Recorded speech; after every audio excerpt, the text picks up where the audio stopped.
જય માતા ખેડૂત મિત્રો, આજે તારીખ 30 એપ્રિલ 2025 ને આજની સવારની હવામાન અપડેટની અંદર માહિતી મેળવી તો ગુજરાતવાસીઓ માવઠા માટે તૈયાર રહેજો। ગુજરાતની અંદર મોટું માવઠું જોવા મળી શકે છે।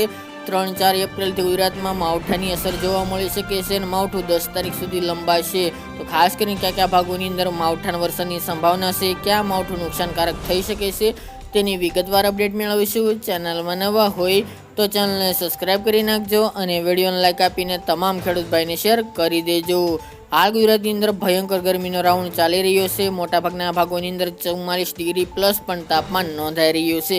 ગઈકાલના રોજમાં પણ રાજકોટ, સુરેન્દ્રનગર, ડીસા જેવા, કચ્છના ભુજ, રાપર જેવા, અંજાર જેવા ભાગોની અંદર તાપમાન 43 પ્લસ તો અમુક વિસ્તારની અંદર 44 પ્લસ નોંધાયું હતું। એવરેજ તાપમાન 40થી લઈને 44-45 ડિગ્રી 2 દિવસથી નોંધાઈ રહ્યું છે। હજુ પણ 2 દિવસ દરમિયાન તાપમાન યથાવત જોવા મળી શકે છે। સામાન્ય ઘટાડો જોવા મળી શકે છે અમુક ભાગોની અંદર 1 ડિગ્રી સુધીનો। બાકી તાપમાનમાં હમણાં માવઠા સુધી રાહતના સમાચાર જોવા મળશે નહીં, જેની તમામે ખેડૂતભાઈ નોંધ લેવી। આ મિત્રો ગરમી વચ્ચે ગુજરાતમાં ખાસ કરીને માવઠાનો માર જોવા મળશે। અત્યારની અપડેટ પ્રમાણે વેધર મોડલ પ્રમાણે વાત કરવામાં આવે તો ગુજરાતની અંદર એક માવઠું જોવા મળી શકે છે।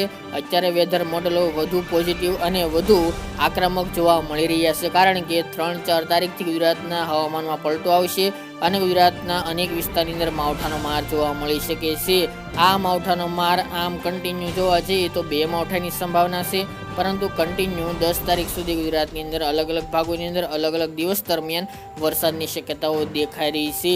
અત્યારના મિત્રો વાત કરીએ તો 3 અને 4 તારીખ દરમિયાનની તો ખાસ કરીને સંભાવના ઉત્તર ગુજરાતની અંદર થરાદ, ધાનેરા, ભાંભર છે, ડીસા, પાલનપુર, અંબાજી જેવા ભાગો, તેમજ રાધનપુર, હારીજ જેવા ભાગો, વિરમગામ, અમદાવાદના 1-2-3 સેન્ટરો હોય, મહેસાણા, પાટણના 1-2 સેન્ટર હોય અને સાબરકાંઠાના પણ ભાગોની અંદર હળવા છૂટાછવાયા ભાગોની અંદર ઝાપટારૂપી વરસાદ નોંધાઈ શકે છે। ઉત્તર ગુજરાત અને કચ્છના ભાગોની અંદર વધુ તીવ્રતાવાળું માવઠું જોવા મળશે, ત્યાં નુકસાનકારક પણ માવઠું જોવા મળે તેવી સંભાવના દેખાઈ રહી છે। કચ્છના મોટાભાગના ભાગોની અંદર હવામાનમાં પલટો આવી શકે છે। રાપર, વાગડ, ભુજ, ભચાઉ, ગાંધીધામ જેવા ભાગોની અંદર વધુ વરસાદની સંભાવના છે, જ્યારે પશ્ચિમ કચ્છના ભાગોની અંદર ઓછી શક્યતાઓ દેખાઈ રહી છે। સૌરાષ્ટ્રની વાત કરીએ અને મધ્ય ગુજરાતની, જેમાં ખેડા, અમદાવાદ, સુરેન્દ્રનગર, બોટાદ, રાજકોટ, જામનગર અને મોરબી આ ભાગોની અંદર વરસાદની પણ સંભાવના દેખાઈ રહી છે।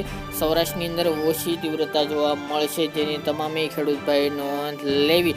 બાકી ગુજરાતના અન્ય વિસ્તારની અંદર વરસાદની સંભાવના નથી। એકલ દોકલ વિસ્તારની અંદર અમુક જગ્યાએ ઝાપટું પડી શકે છે। બાકી ગુજરાતની અંદર આ માવઠું આમ જોવા જઈએ તો 10 તારીખ સુધી લંબાશે। વધુ અપડેટ આગામી દિવસમાં જણાવતા રહીશું। તો આ ત્યારની વહેલી સવારની અપડેટ।